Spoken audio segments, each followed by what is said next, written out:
Hello, and welcome to the Frontline to Finish Line podcast, your go-to sport and exercise medicine podcast series. I'm Claire Spear, a specialist MSK physiotherapist and Pilates instructor with an interest in aquatic physiotherapy. And I'll be joined by my co-host, Dr. Ralph Mitchell, a GP with a specialist interest in sport and exercise medicine, who has vast experience across both elite sport and the NHS. Together, across this series, we'll be speaking to a number of industry-leading experts, exploring some fascinating topics across the multidisciplinary world of sport and exercise medicine. We're delighted to have you join us, and we hope you enjoy the listen. Thank you for joining the Frontline to Finish Line podcast. This month, I am delighted to welcome Dr. Rod Jaques, past president of the Faculty of Sport and Exercise Medicine, to talk to us about the new edition of the Professional Code. Dr. Jaques is past president and previous medical director of the English Institute of Sport.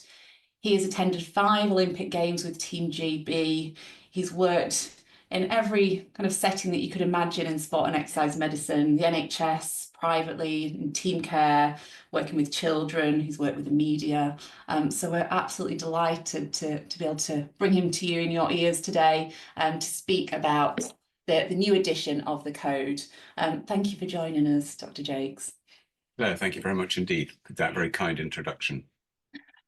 So first and foremost, there's been an update to the 4th edition of the Code of Professional Code, the Faculty of Sport and Exercise Medicine. Can you tell us a little bit about why there's been an update and what is the code? How is it useful to those working in sport and exercise medicine? Yes. Well, first of all, thank you for asking me to discuss the Faculty of Sport and Exercise Medicine's Professional Code. I have to acknowledge that this is a multi-team effort to bring this to fruition. And I'm honored that the faculty should ask me to front it on a podcast like this. This is the 4th version of the Professional Code, pulled together on this occasion by Dr. David Pugh at the faculty. The Professional Code fundamentally is there to augment the good medical practice document provided by the General Medical Council of the United Kingdom. And it maps the duties and responsibilities of those doctors working in sport and exercise medicine to the GMC good medical practice. Those areas are 4 areas. Number 1, knowledge, skills, and performance. Number 2, patients, partnerships, and communications. Number 3, colleagues, culture, and safety. And number 4, trust and professionalism. And we've worked very hard on this Professional Code to make certain that doctors reading this can align themselves up against the GMC document. And the question is, why do we need a Faculty of Sport and Exercise Medicine, a Professional Code on to align itself to the GMC code? And that's because the GMC code actually arguably doesn't touch upon a number of areas that doctors may be faced with in their working lives in sport and exercise medicine. And we felt it was important to add to the jigsaw on this to support doctors. And when I say doctors in this case, that is members and fellows of the Faculty of Sport and Exercise Medicine, diplomates and associates. So please forgive me, listener, if in future I just refer to members and fellows, but I include all those 4 categories for the operations, as it were, of the Professional Code. I think it's quite right. When I was reading the Professional Code, it struck me that across the breadth of sport and exercise medicine, there are so many instances where members and professionals can be put in very challenging situations that aren't covered by the standards in the rest, when we're working in traditional settings of hospital, even pre-emergency care, pre-hospital care. So I think it could be really useful to have a little bit more standard setting for those unusual situations we might find ourselves in. Yeah, standard setting and guidance as to what to do in some testing environments.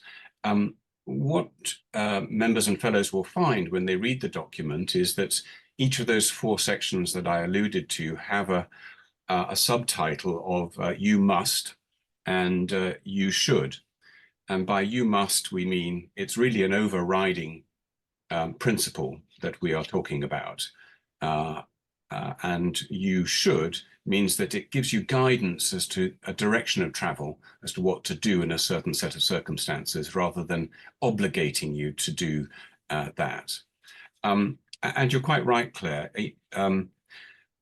Doctors who are members and fellows working in sport and exercise medicine will often have a portfolio of work that they do.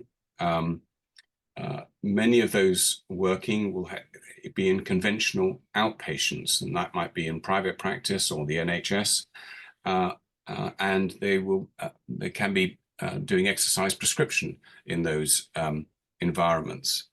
Some of their employers might actually be sort of not familiar with the medical professionals, and these employers could be clubs, agents. You may, as a doctor, be involved in the selection of a team, and you may be part of an event organization for safety.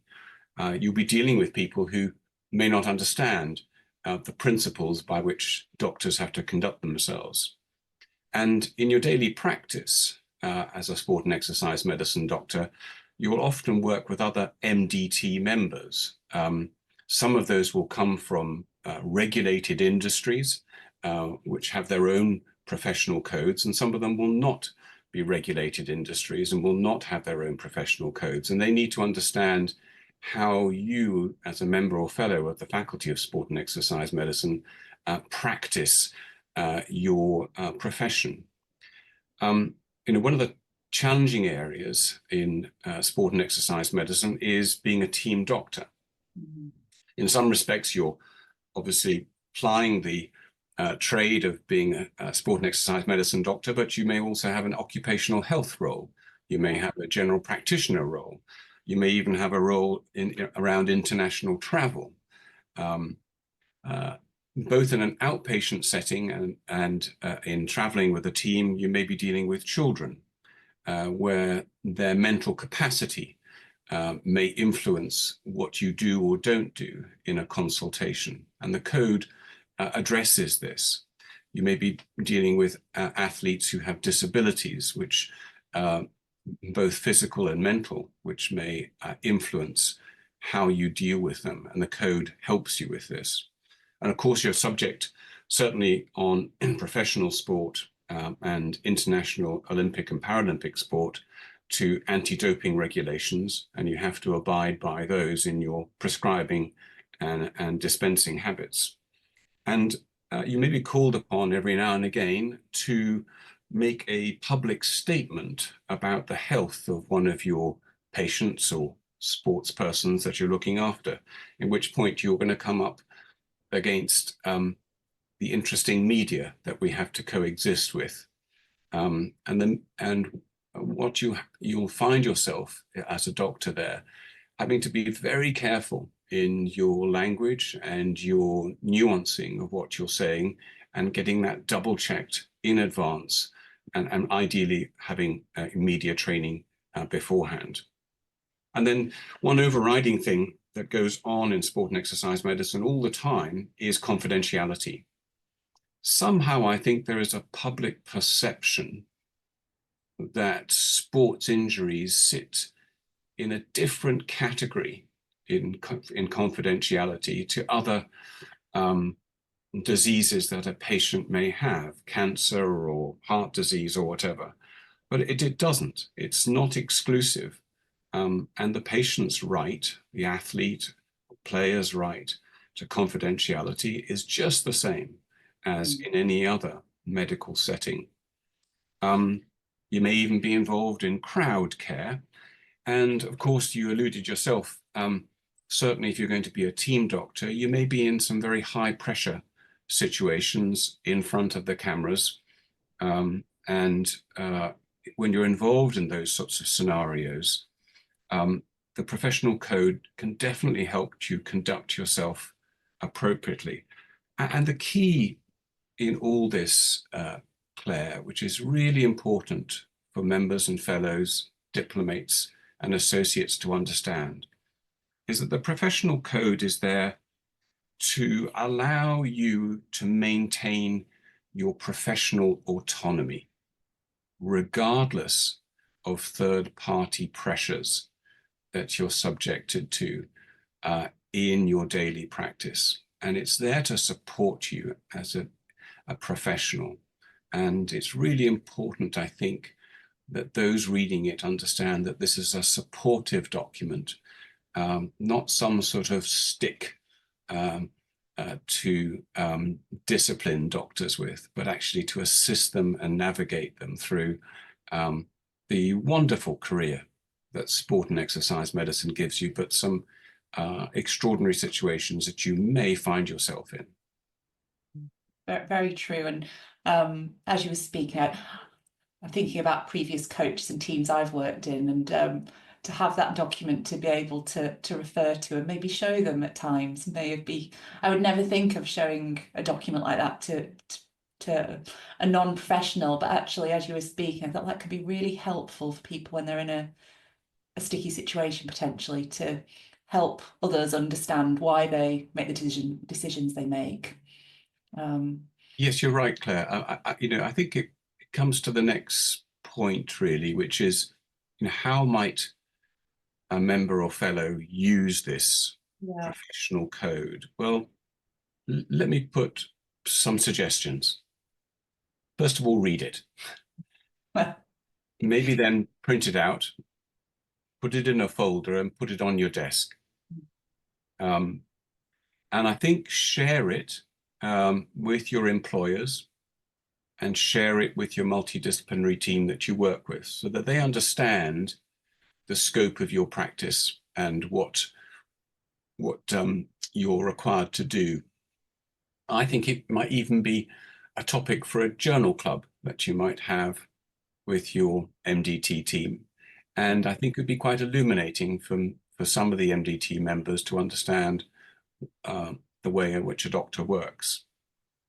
I think also the code might even provide you with a checklist when you come to your annual appraisal of areas that you might have found challenging in the last 12 months that you might want to discuss with your appraiser and reflect on. I think fundamentally the governance highlighted by the professional code, it espouses standards that we would like to keep to protect our professional autonomy, to act in the best interests of patients, whatever the circumstances that you're in, but to always have patients front and center in your concern. A really powerful message. I think I love the idea of a journal club. I think that's a great idea.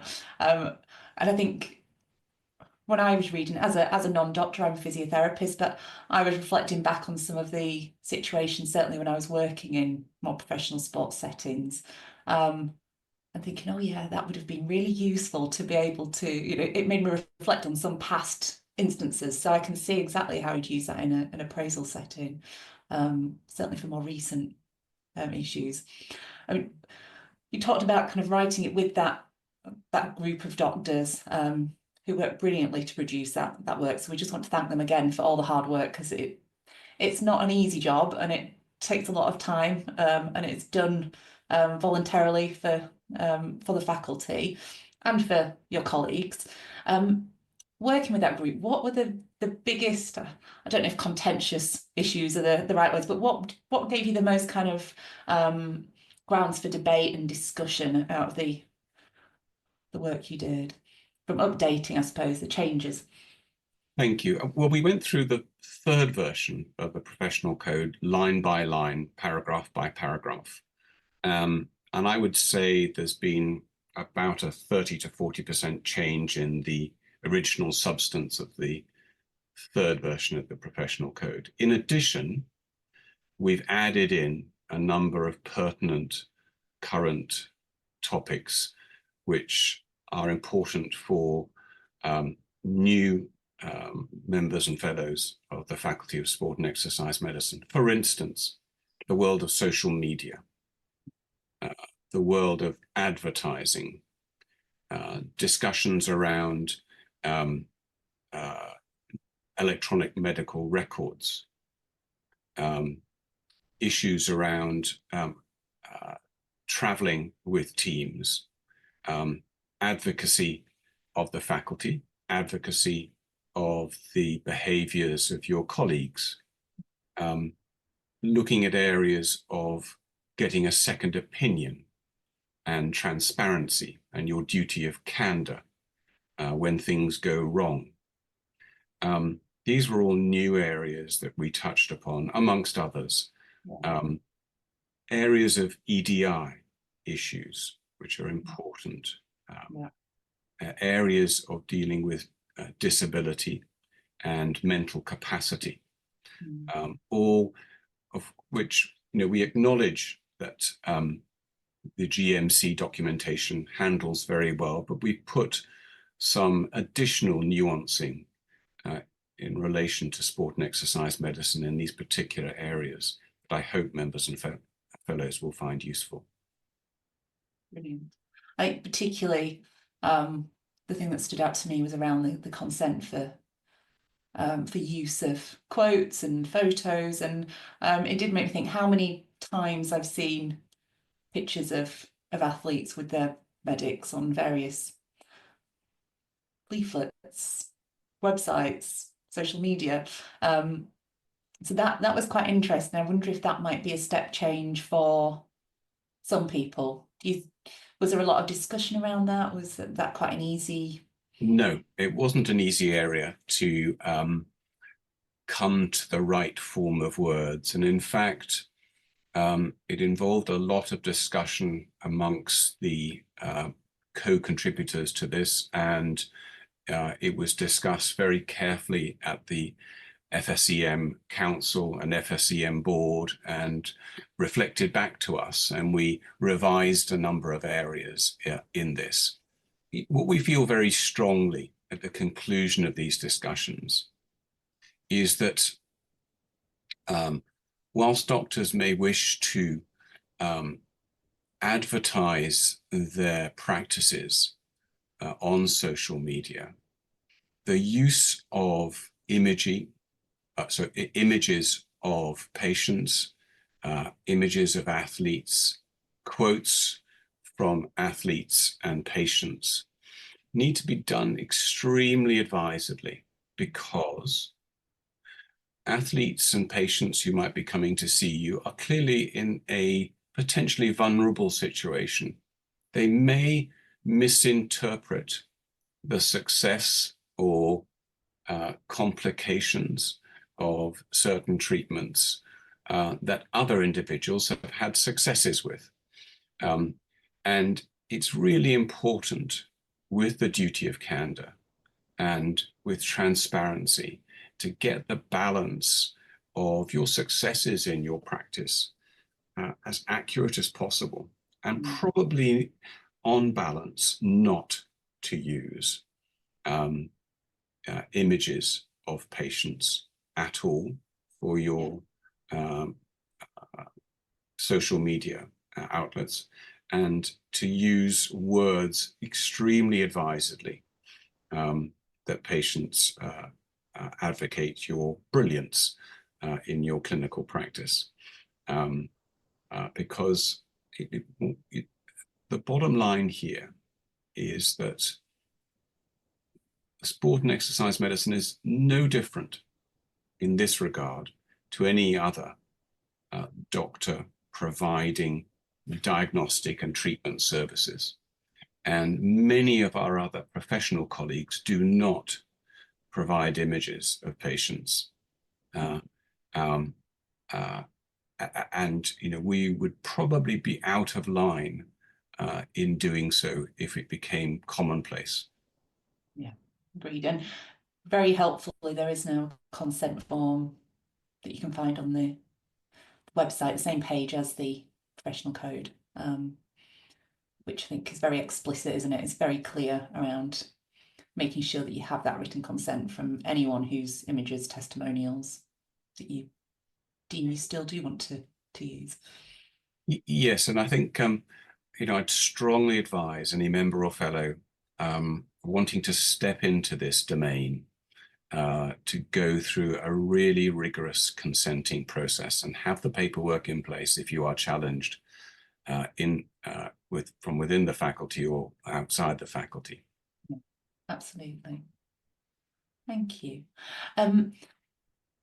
Just out of interest, I was from a personal perspective, is there anything from the code that you have added and you think that would have been really useful in an earlier part of my career? Something that you feel it's appropriate to share or you're willing to share that you think, gosh, if I just had that document, that would have made that whole situation so much easier to manage? Yes, that's a great question. Look, in my earlier days in sport and exercise medicine back in the 90s, a lot of novel treatments were coming out, which buzzed around the changing rooms very quickly. And very often team players would come to you with hearsay of successes of certain treatment types that in their changing room or in other changing rooms. And you'd come under some pressure as a team doctor or even as an outpatient sport and exercise medicine physician to do something that apparently there was some evidence for, but you had no personal knowledge of that evidence. Yeah. And very easily you can get sucked into treating one person. And then as soon as you treat one, the changing room starts talking again, and you're treating 3, and then you're treating 20.